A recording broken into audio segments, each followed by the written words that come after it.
Okay, so a couple things going on. Let me demonstrate here. So here's a copy of my curves, and what I do is I'll take the inner curves. Oops, not sweep. Loft, and let's make this straight and exact, and we'll call this vid inner, and then take the outer and loft that. And incidentally, these inner curves are made by doing an inset of these outer curves.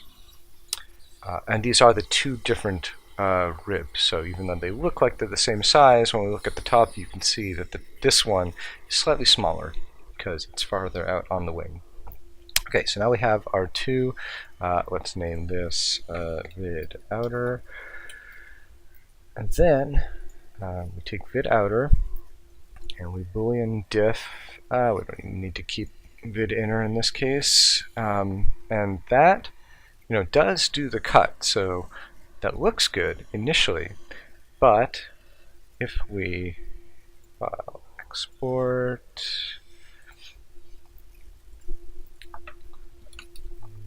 demo, and I like to increase this angle a bit. Maybe I'm not increasing this angle enough.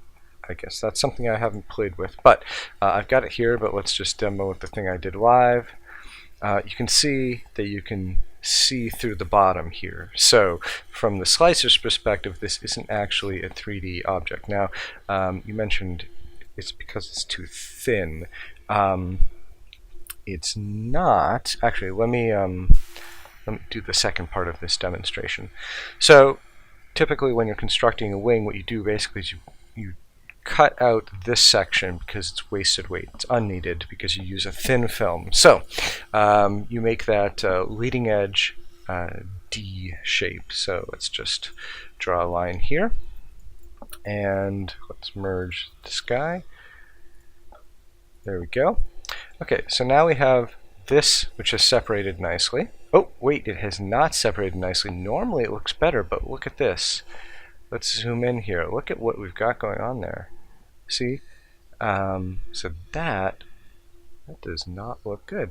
Out of curiosity, how does that match up with points on here? It doesn't.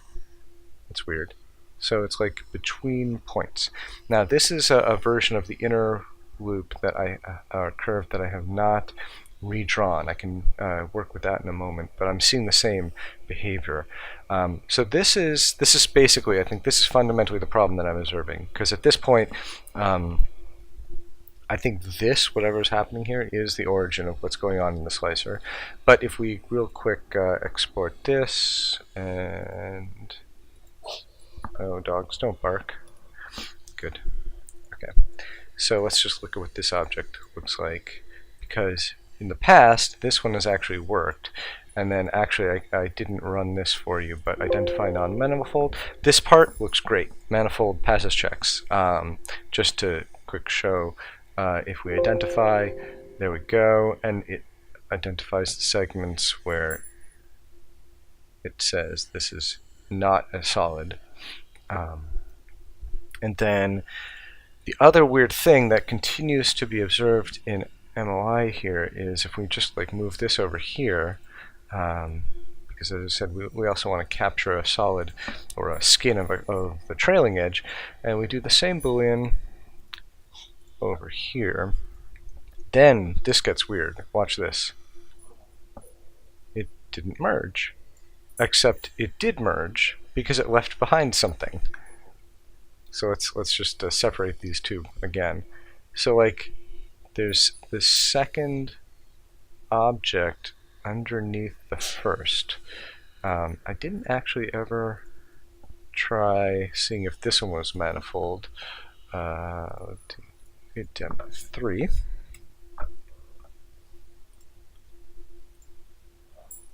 Let's see. Okay, that's interesting. That's very interesting. So this one, if we export it,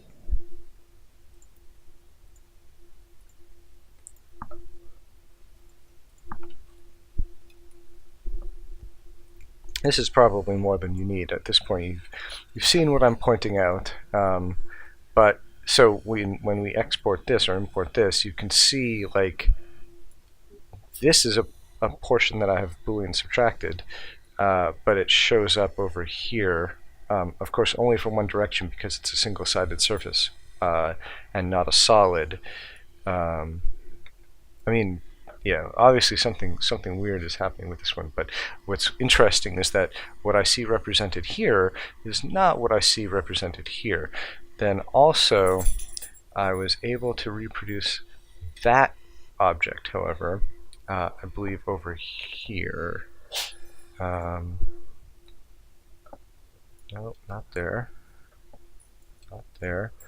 Did I do it with this? Let's see.